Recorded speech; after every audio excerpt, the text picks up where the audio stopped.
Oh, absolutely, absolutely. Yeah.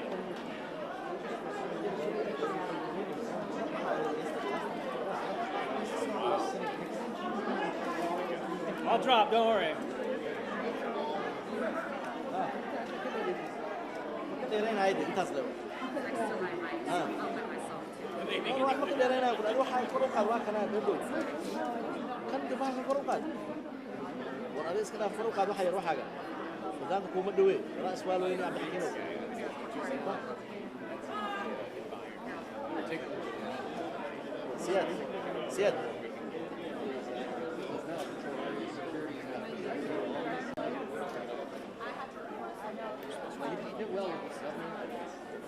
I agree. That's what it is.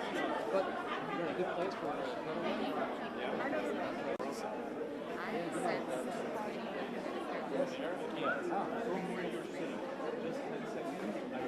I am even better when you put all that corner, so you put it like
Oh, you need this one.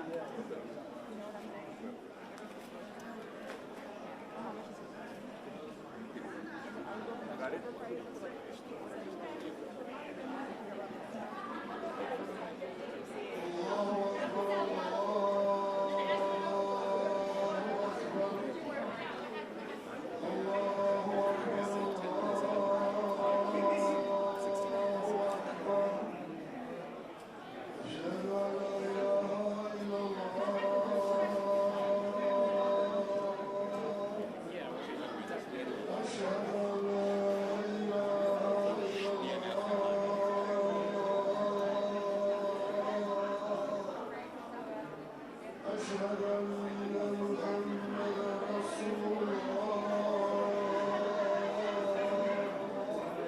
It's probably going to be a while. She's not going to come out during prayer, right? So she's probably waiting for the audience.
well, I didn't know why I just found it. Megabytes ago, 1,000. It's not you.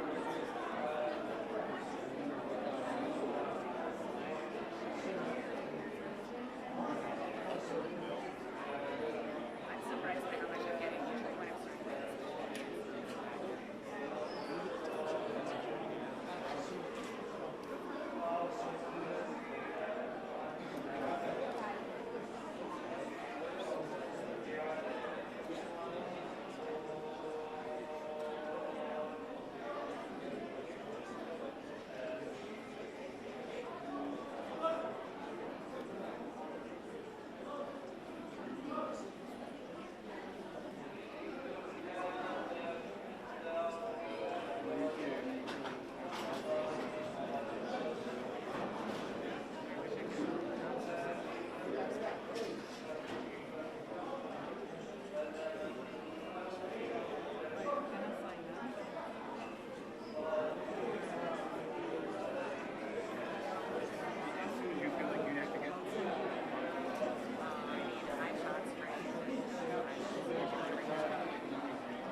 following them. Then we saw the guy sitting in the it's weird. Just waiting.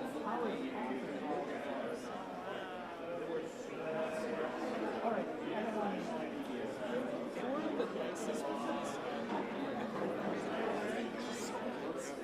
Like, we're not nice.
No, it's not my channel.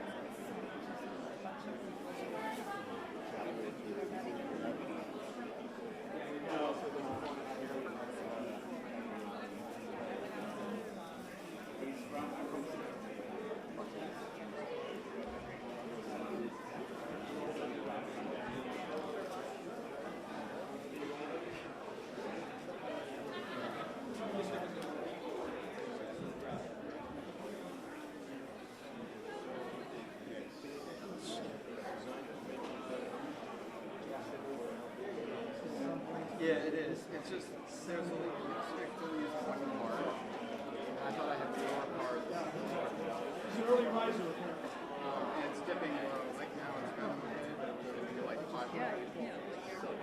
Again. So I don't know how many cards. Usually I thought like 3 or 4 cards. For like a second, yeah, but I got many minutes. We're going to press it. You can handle it like 2 minutes. That's great.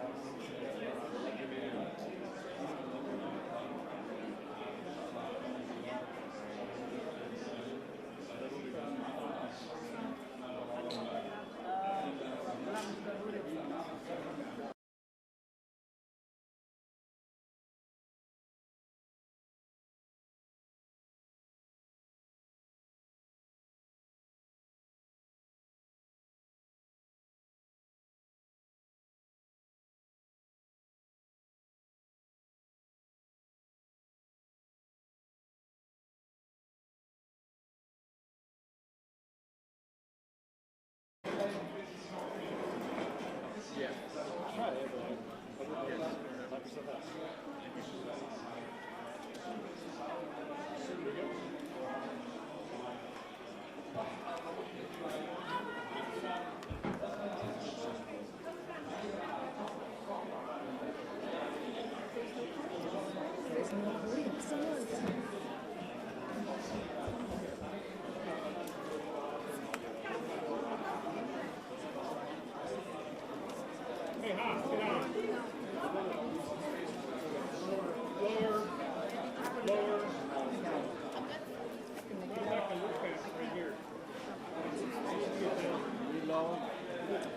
Thank you all for joining us here today. I wanted to hold this press conference at Carmel Mall to highlight our incredible Somali businesses housed here. We have an extraordinary entrepreneurs who have built amazing businesses. Carmel holds a special place in my heart, and I look forward to visiting every time I'm home. This is one of the places I recommend to visitors who come into our town because it showcases our vibrant Somali community. Carmel Mall is home to more than 100 small businesses, and the owners here have seen a significant decline in business since Trump's Operation Metro Surge began. Community members are afraid to go out as a result of the occupation in our city by ICE. Not only is the federal occupation hurting businesses, the president's reprehensible rhetoric has led right-wing grifters to show up here to terrorize our community. It is indefensible. Hurting small businesses is just the tip of the iceberg. Under the Trump administration's so-called Operation Metro Surge, constitutional rights are being trampled, families are being ripped apart, and fear is being weaponized to try to beat us into submission. Federal immigration agents are terrorizing our neighbors, stopping people of color, demanding papers, detaining U.S. citizens, and brutalizing Minnesotans in the name of public safety. But we know this is not about public safety or immigration enforcement. It is state-sanctioned violence and political retribution. What is unfolding in our state is not accidental. It is part of a coordinated effort to target Black and brown immigrant and Muslim communities through fear, racial profiling, and intimidation. This administration's immigration agenda is not about law enforcement. It is about making people feel they do not belong regardless of their citizen status or the law. But our communities shall not and will not be intimidated. In the face of violence, Minnesotans have organized, protected one another, and showed love instead of fear. Two incredible Minnesotans, Renee Good and Alex Preddy, were murdered for their willingness to stand up and protect their neighbors. Now our community is reeling from their murder that were entirely avoidable. No immigration enforcement agent should ever be allowed to act as a judge, jury, and executioner on our streets. We will continue to demand real accountability. I am grateful to my colleagues who have shown immense moral clarity in this moment. I will end with this. We must all do more. Everyone here understands that. Voting no on DHS funding bill is the bare minimum. Backing the resolution to impeach Kristi Noem is the bare minimum. Holding law-breaking ICE agents legally accountable is the bare minimum. We must abolish ICE. This moment demands it. And next, I want to introduce my dear friend and colleague, Congresswoman Ayanna Pressley. Thank you, Ilhan. Earlier today, we visited the sacred space where Alex Presley was executed in broad daylight. An unarmed citizen whose last words were, "Don't hurt her." One of the many tributes that was at that memorial invoked a scripture that I love as a woman of faith, and it's Isaiah chapter 1, verse 17. Do right, seek justice, defend the oppressed. And that is what brings me here today. Do right, seek justice, defend the oppressed. I'm here as a sister in solidarity with Congresswoman Omar. I'm so grateful for her courageous and steadfast leadership. I'm here in solidarity with Movement family, who I have been here many times shoulder to shoulder doing justice work alongside. I am here to bear witness. I'm here to listen. And I'm here to help people process their grief and their trauma. You know, we all understand that elections have consequences.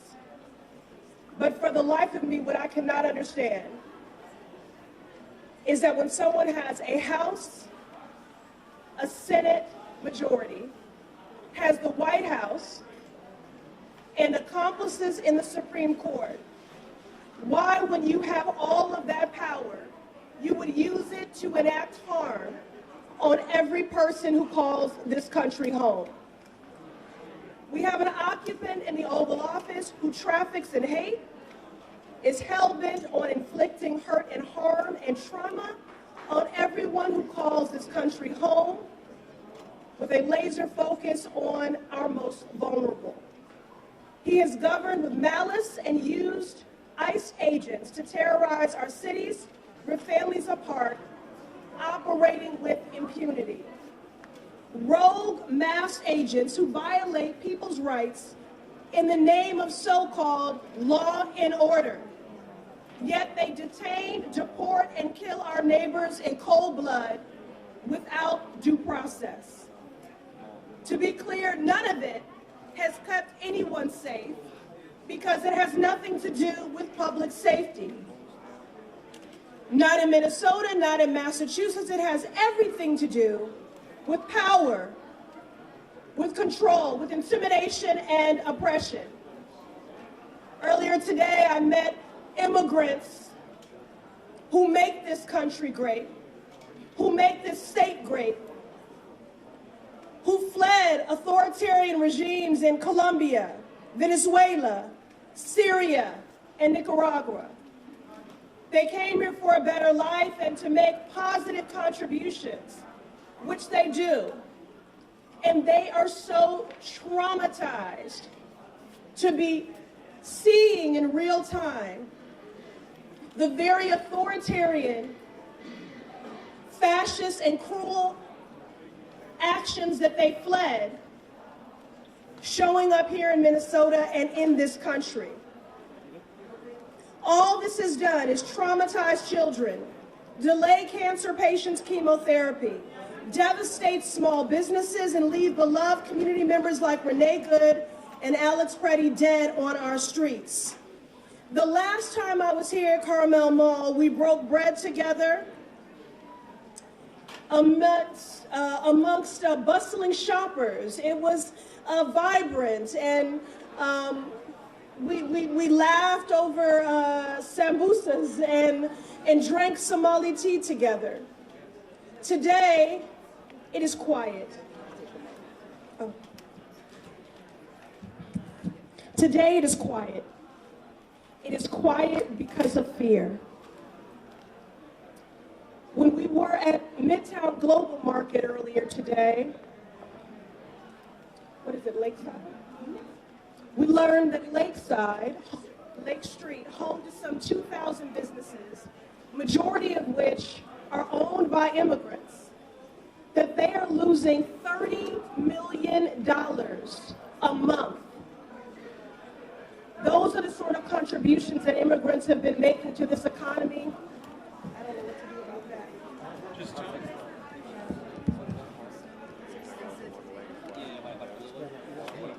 Okay.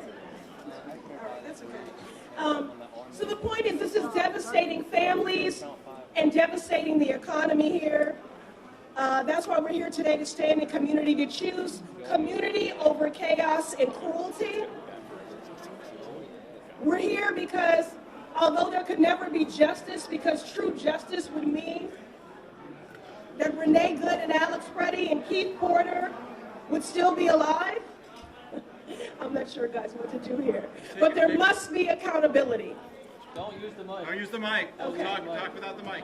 Listen, I'm the granddaughter of a Baptist preacher. I have no problem projecting. Can you all hear me? Okay. Okay, so if you want to have church, we will have church. And I mean real church. Not people who speak with a mouthful of scriptures, but walk with a heart full of hate. You know, it has been incredible to be here in community today with people who are every day choosing community over chaos and over cruelty. People who are fighting in defense of the true values of this country and in defense of our neighbors. This moment requires accountability. This week, the Senate will take up legislation to fund the Department of Homeland Security, which includes an additional $28 billion for ICE. We are calling on all senators, Democrat and Republican, to vote no, because Congress should not be funding this campaign of terror. And we can't stop there. The agents who brutalized and executed our neighbors cannot walk away freely. They must be held accountable for their crimes. That means passing my bill to end qualified immunity for federal law enforcement, including ICE agents. And it means impeaching Kristi Noem, who is as incompetent as she is dangerous. She is a dangerous cocktail of authority, bigotry, and incompetence, and she must be impeached. We need to abolish ICE and dismantle the systems of oppression that have gotten us to this point. So again, I thank my sister in service for her courageous leadership, for the invitation to return to Minnesota once again, to stand shoulder to shoulder with my movement family, to do right, to seek justice, and to defend the oppressed. Finally, I will say this. Donald Trump is a dictator. And the only way to beat a dictator is with defiance. I thank the people of Minnesota for your defiance in this moment, and I'm here as your sister in solidarity.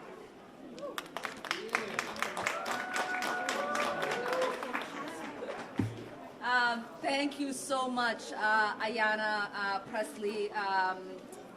The Congresswoman, as she said, has visited Minnesota multiple times, whether it was coming with the Congressional Black Caucus to see the opportunities that exist here in Minnesota for all of us, whether it was to come and to protect our beautiful Mississippi River and stand with the Native American community, and now being here to make sure that she's standing in solidarity with us. Next, I want to call on Minnesota State Senator Omar Fateh, who represents this district.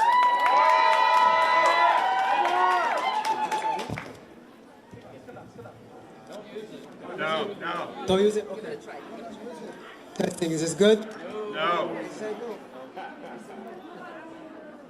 Nothing. The mic should pick you up. Testing. You're fine. I tried.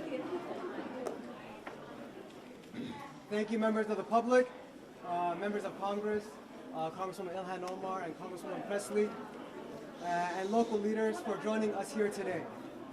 As an elected of this local neighborhood in the Senate, I think we all know what's happening here is harmful and unacceptable. We can all see and call out the brutality that ICE agents, when we see it on the streets and on camera. But here's what's also brutal. Closed shops and quiet hallways here in the Carmel Mall. That means small business owners and workers losing out, missing the money that keeps them in business and their bills paid here and in their homes. One of the freedoms Americans value is the freedom of fear, freedom from fear. And it is the fear of harassment, unlawful arrest, and abuse that's keeping Minnesotans in their homes right now. We need ICE, Border Patrol, and unwelcome federal agents to leave our state and to go back to where they belong. and that's testifying in front of Congress about what they've done here and who sent them. And they should be charged for their abuse of power. Yes. District 62 has been a lot, and that's the district that I represent. It's been through the death of George Floyd, the murder of George Floyd, the recovery from being one of the hardest hit districts from COVID-19 pandemic. It's the district in which both Renee Good and Alex Pretty has been murdered at the hands of federal ICE agents. In response to that, we've seen that our neighbors have stood up. Our neighborhoods have formed response groups. They've taken to the streets to peacefully observe and to fight back peacefully. And what we've seen time and time again is that we have the full force of the federal government putting its weight on our state and on our city.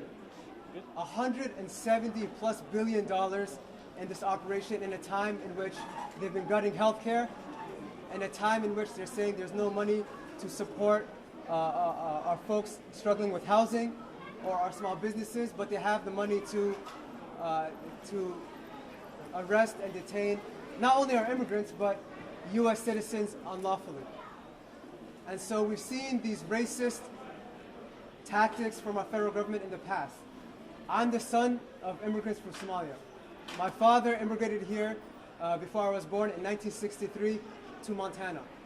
He immigrated here the same year as the racist statement from George Wallace, in which he said, segregation now, segregation tomorrow, segregation forever. And now we're seeing that same racist tactics, it seems like coming full circle from our federal government. But we are stronger than that. And instead of our federal government wanting to make an example out of Minnesota, instead we have set an example for the nation. We've set the example of how to fight back and how to push back. And so right now, what we're calling for our congressional members and our leaders to do is that, number one, do not fund the DHS bill, to impeach Kristi Noem, to abolish ICE, and for our governor to enact a moratorium on evictions. And so with that, I want to thank you all, and I'll pass it off to my sister, Representative Aisha Gomez.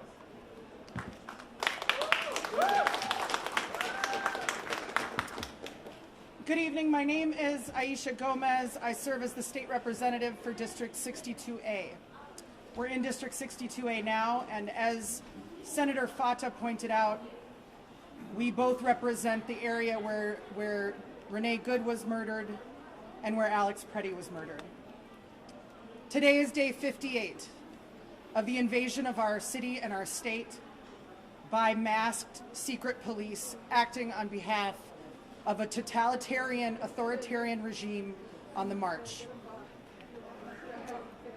Yesterday, 22 neighbors were charged by complaint in federal court with resisting or impeding ICE. This morning, more than a dozen of them turned themselves in, had a hearing, and are now released. Attorney General Bondi tweeted out their names and photographs of them, inviting vile right-wing harassment of these neighbors. We know what this is. This is an attempt by an administration that is losing the narrative war to smear our neighbors who are engaged in constitutionally protected activities and to intimidate the 100,000+ Minnesotans who have showed up in negative 20-degree weather, who are showing up to defend their communities who are being disappeared off the streets of our state, and who are informing their neighbors, who are bearing witness and who are documenting the rampant abuses and violations of civil rights that happen literally every few minutes in our city.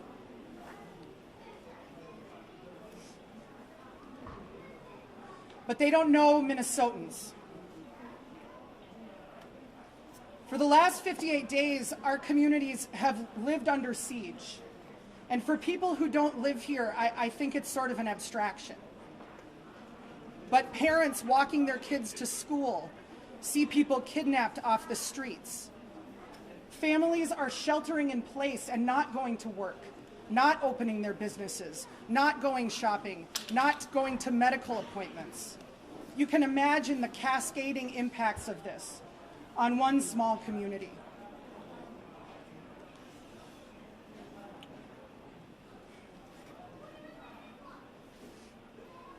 Minnesotans will not be intimidated. You cannot arrest all of us. You can come and try, but you are few and we are many. So I invite all Minnesotans on Friday at 8 a.m. to join community leaders, clergy, and those of us standing up to this incursion at the Whipple Federal Building to say to President Trump and Attorney General Bondi, if you want to take these 22, you have to come and take the other tens of thousands of us who are mobilized in this moment.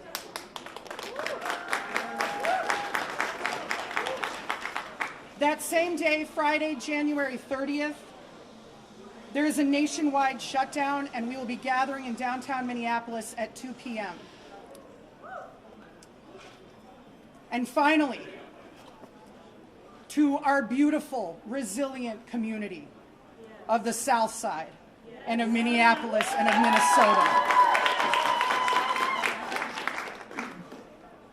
We all work for you, and I can speak for all of us and say that we have never been so proud to be Southsiders in our whole lives.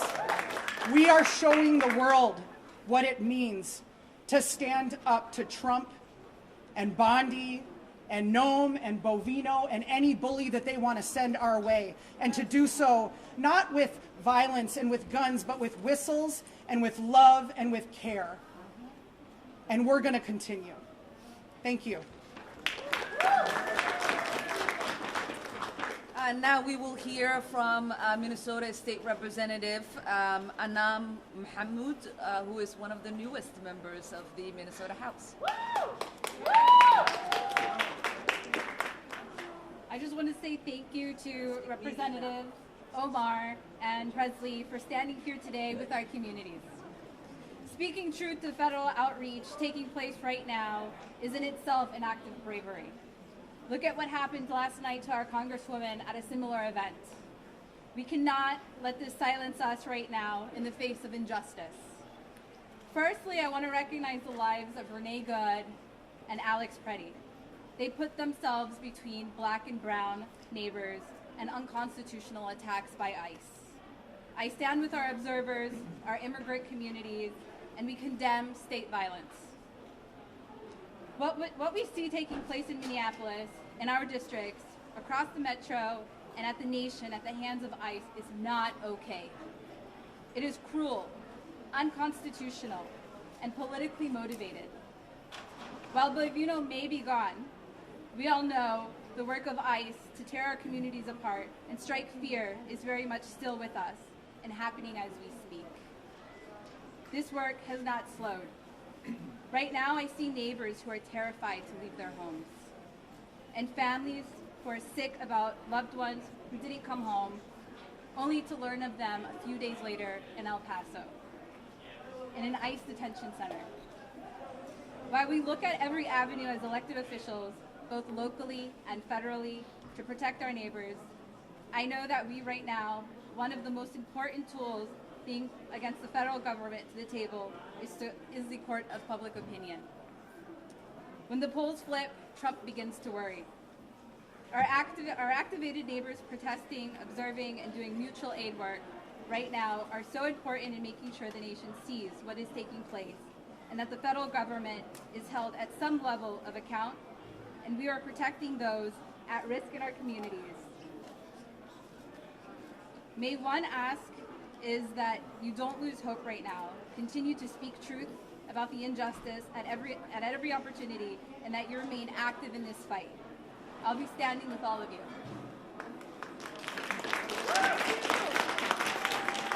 And lastly, we will hear from City Council woman Aisha Chaktai, who represents Ward 10, where we are at. Thank you. Good afternoon. My name is Aisha Chaktai. I live in the Whittier neighborhood. I'm a South Sider, just 5 blocks away from the site where Alex Peretti was executed in broad daylight on Saturday morning.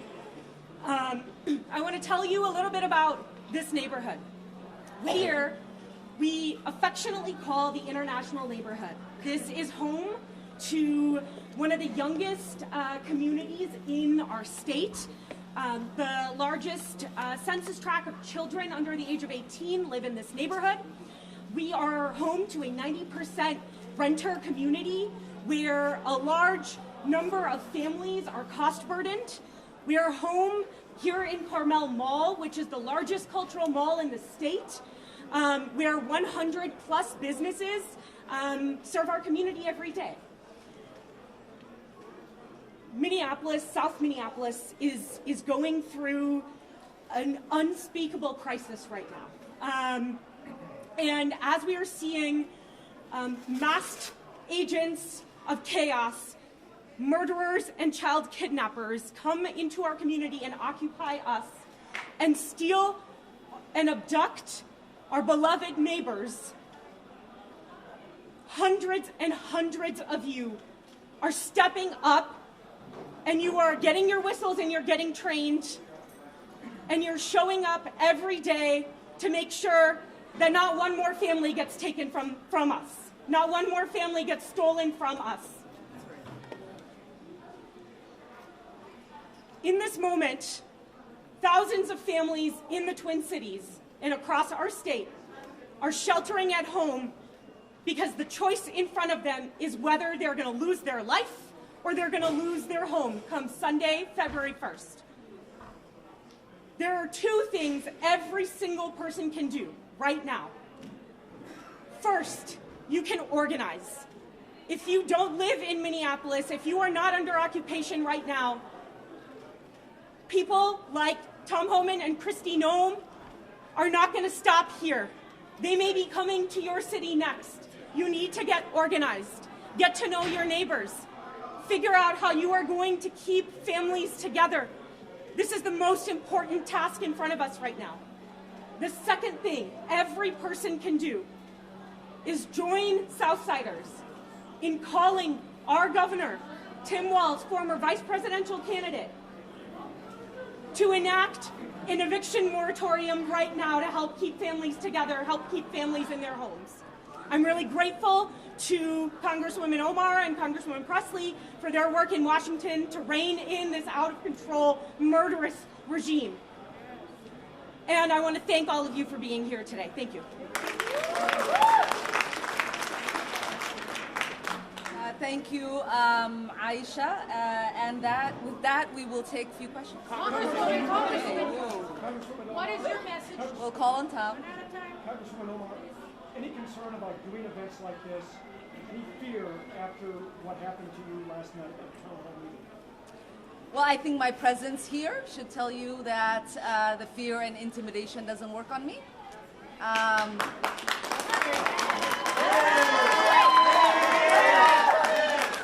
And you know, you and I have talked about this many a times. This the president's rhetoric, the attacks from him since I've gotten into public office, from the right wing, has always been really to stop me from being in public service, to intimidate me, to make me want to quit.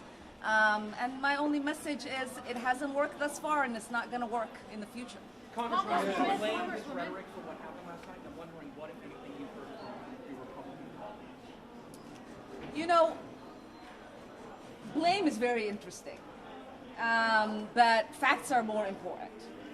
And what the facts have shown since I've gotten into elected office is that every time the President of the United States has chosen to use hateful rhetoric to talk about me and the community that I represent, my death threats skyrocket. for 4 years when he was in office. The first 2 years I was state rep. And the last 2 years I was a member of Congress. It was maybe my second or third week when he started attacking me. I became a freshman who nobody should have actually known I existed because I wielded no power, to having the most death threats of any member of Congress. To the point where I had to have 6 Capitol Police officers providing 24-hour detail to me and my family. He left office. Well, he was defeated. And Biden got elected. And for 4 years, it almost plummeted. Then he came back into office, and he reassumed his vitriol. And now, my death threats are the highest of the members of Congress. And last night, the man that attacked me was specifically upset that Trump's order to deport Somalis was not yielding enough deportations of Somalis. So he wanted to come get the person he thought was protecting the Somalis. Well, we are protected by the Constitution. That's right. I'm sorry to tell you the truth. We are protected by the Constitution. And so I do believe that the facts of the situation are that I wouldn't be where I am at today, having to pay for security, having the government to think about providing me security if Donald Trump wasn't in office and if he wasn't so obsessed with me. It is ironic that just last night he was on stage moments before I was attacked, talking about me. And then when asked about my attack, he said, I don't think about her. Does he not remember? Is he suffering from dementia? How do you spend 20, 30 minutes on stage obsessing over me by name multiple times, and then moments later say, Ilhan Omar? I don't think about her. So hopefully that answers your question. We'll take one more question. We'll take one more question from the Somali reporters. Ilhan, last night what happened was shock to us. You're not going to ask in Somali? Okay.